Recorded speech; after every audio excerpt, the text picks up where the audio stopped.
പ്രകടന പത്രിക വെച്ചുകൊണ്ട് നമ്മൾ തിരഞ്ഞെടുപ്പിനെ നേരിടുന്നത് കേരളത്തിലെ ജനങ്ങൾ മുൻകാലങ്ങളിൽ അങ്ങനെ നേരിട്ടിട്ടില്ല. പക്ഷെ ചർച്ചയാക്കുന്നില്ല. അത് ചർച്ചയാക്കണ്ടേ തെരഞ്ഞെടുപ്പ് പ്രകടനത്തിൽ? അത് പത്രങ്ങളും അതുപോലെ മുന്നണികളും ചർച്ചയാക്കണ്ടേ? ക്ഷമിക്കണം, ചാനലുകളും ചർച്ചയാക്കണ്ടേ? അതാണ് ഞാൻ പറഞ്ഞത്. അഡ്വക്കേറ്റ് എൻ ലാൽകുമാർ, നോക്കൂ, ഇതിനൊക്കെ എൻ ശ്രീകുമാർ തുടക്കത്തിൽ പറഞ്ഞ ചില കാര്യങ്ങളുണ്ടല്ലോ. ഈ കാര്യങ്ങളൊക്കെ അരുൺകുമാർ പറയും എന്നുള്ളത് അദ്ദേഹത്തിന് കൃത്യമായി അറിയാം. അതുകൊണ്ട് തന്നെയാണ് അദ്ദേഹം 3 കാര്യങ്ങളുമായിട്ട് വന്നത്. അതിലൊന്ന് ശബരിമല, പിന്നെ പൊതുവേ പ്രതിപക്ഷത്തെയും ഭരണപക്ഷത്തെയും ഒക്കെ ജനം അളക്കും എന്ന് പറഞ്ഞു വന്നത്. അതിൻ്റെ കൂട്ടത്തിൽ അദ്ദേഹം ഒന്നുകൂടെ പറഞ്ഞു, ഒരു പ്രകടന പത്രിക ഇപ്പോൾ UDF ഇറക്കിയിട്ടുണ്ട്, അത് ആരും ചർച്ച ചെയ്യുന്നില്ല എന്നും കൂടി പറഞ്ഞിട്ടുണ്ട്. ഈ നേരത്തെ അരുൺകുമാർ പറഞ്ഞതും അതിനു മുമ്പ് ഇറക്കിയ പ്രകടന പത്രികയിൽ നടപ്പിലാക്കിയ കാര്യങ്ങളുടെ തുടർച്ചയായിരുന്നല്ലോ. എന്താണ് എൻ ശ്രീകുമാറിനുള്ള മറുപടി?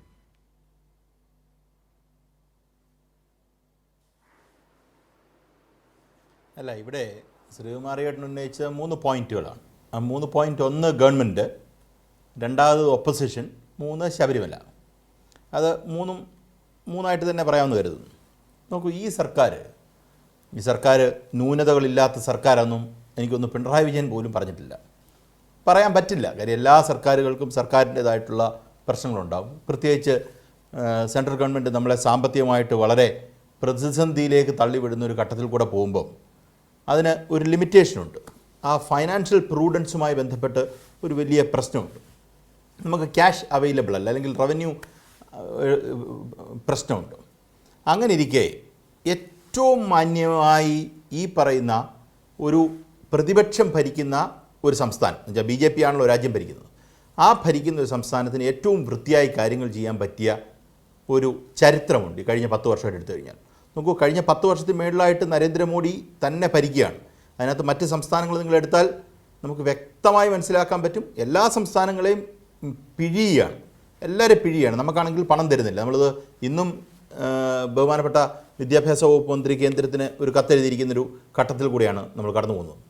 അപ്പം അങ്ങനെയുള്ള ഒരു ഫൈനാൻഷ്യൽ ഡിഫിക്കൽറ്റി ഉള്ള ഒരു സിറ്റുവേഷനിൽ എല്ലാ വീടുകളിലേക്കും ഈ സർക്കാരിന് എത്താൻ പറ്റിയോ?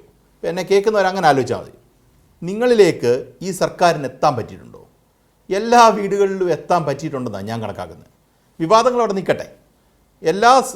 എല്ലാ വീടുകളിലേക്കും സർക്കാരിൻ്റെ മെഷീനറിക്ക് ഏതേലും തരത്തിൽ എത്താൻ പറ്റിയിട്ടുണ്ടോ എന്ന് ചോദിച്ചാൽ നിർബന്ധമായും ഞാൻ ഉറപ്പിച്ചു പറയുന്നു, എത്താൻ പറ്റിയിട്ടുണ്ട്.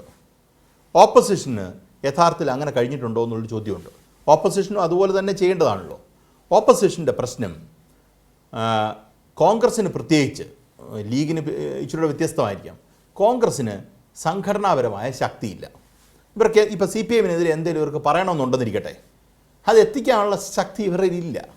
സംഘടനാപരമായി ഇവർക്ക് ദുർബലമായി നിൽക്കുന്ന ഒരു സിറ്റുവേഷനാണ്. ഇതാണ് സത്യം.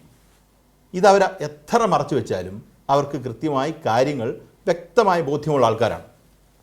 ഇതാണ് ഇവിടുത്തെ അടുത്ത്. പിന്നെ അടുത്ത വന്നൊരു വിഷയം ശബരിമലയെക്കുറിച്ച് അരുൺകുമാർ ഒരു കാര്യം പറഞ്ഞു കഴിഞ്ഞു. ആർക്കാ ഇവിടെ സംശയം? ശബരിമലയുമായി ബന്ധപ്പെട്ട് ഒരു തെറ്റ് സംഭവിച്ചിട്ടുണ്ട് എങ്കിൽ ആ തെറ്റ് സംഭവിച്ച ആരാണോ അതിന് കൂട്ടുനിന്നിട്ടുള്ളത്, CPM-എന്നോ കോൺഗ്രസ്സെന്നോ BJP-എന്നോ, ഇത് അങ്ങനൊന്നും വേണ്ട. CPM-കാരുണ്ടെന്നേ അവരെ പിടിക്കട്ടെന്നേ.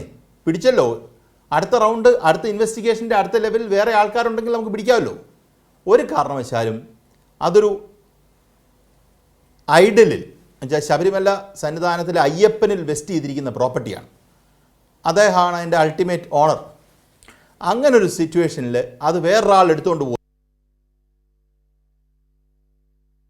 പോകുന്നൊരു കാര്യമല്ല. അതൊരു പബ്ലിക് പ്രോപ്പർട്ടിയാണ്. പബ്ലിക് പ്രോപ്പർട്ടി എന്ന് പറഞ്ഞാൽ വേറൊരർത്ഥത്തിൽ ഞാൻ പറഞ്ഞു, അത് അങ്ങനെ നിൽക്കുന്നൊരു പ്രോപ്പർട്ടിയാണ്. അതിനെ പ്രൊട്ടക്റ്റ് ചെയ്യേണ്ടത്, ഗാർഡ് ചെയ്യേണ്ടത് നമ്മുടെ ആവശ്യമാണ്. അത് ചെയ്യുക തന്നെ ചെയ്യുമെന്നാണ് ഞാൻ മനസ്സിലാക്കുന്നത്. അതുകൊണ്ടാണ് ഈ ഇൻവെസ്റ്റിഗേഷനകത്ത് ഒരു പ്രശ്നവും ഒരു ഡൈല്യൂഷനും സംഭവിക്കാതെ കൃത്യമായി കാര്യങ്ങൾ നടന്നിട്ടുണ്ടെന്നാണ് ഞാൻ മനസ്സിലാക്കുന്നത്. അടുത്ത ലെവലിലേക്ക് പോട്ടെ. ഇപ്പം നമ്മൾ പറഞ്ഞാൽ എവിഡൻസ് എടുക്കാതെ ഈ കാര്യത്തിൽ കൃത്യമായ ഒരു കാര്യം പറയാൻ പറ്റില്ല. നമുക്ക് പറഞ്ഞാലേ ആദ്യം മാധ്യമങ്ങൾ കൊണ്ടിരുന്ന ഈ ആവേശ കമ്മിറ്റി പലപ്പോഴും, പ്രത്യേകിച്ച് പിന്നെ കാര്യത്തിലേക്ക് വരുമ്പോൾ ചിലപ്പോൾ എവിഡൻസായി അത് മാറില്ല. ഞാൻ പലപ്പോഴും അത് കണ്ടിട്ടുള്ളൊരു കാര്യമാണ്. അപ്പം അത് ഇപ്പം ഹൈക്കോടതിയുടെ മുന്നിൽ ഇരിക്കുന്നു. ഞാൻ ഹൈക്കോടതി ട്രയൽ നടത്തുന്ന കോടതിയല്ല. ഈ ഇതുമായിട്ട് ബന്ധപ്പെട്ട എന്തെങ്കിലും കോൺസ്പിറസി ഉണ്ടെങ്കിൽ ട്രയൽ കോർട്ടിൽ ഇതിലേക്ക് വന്നേ പറ്റൂ. ട്രയൽ കോർട്ടിൽ എവിഡൻസ് എടുത്ത് വരട്ടെ, നമുക്കത് അപ്പം ആലോചിക്കാം.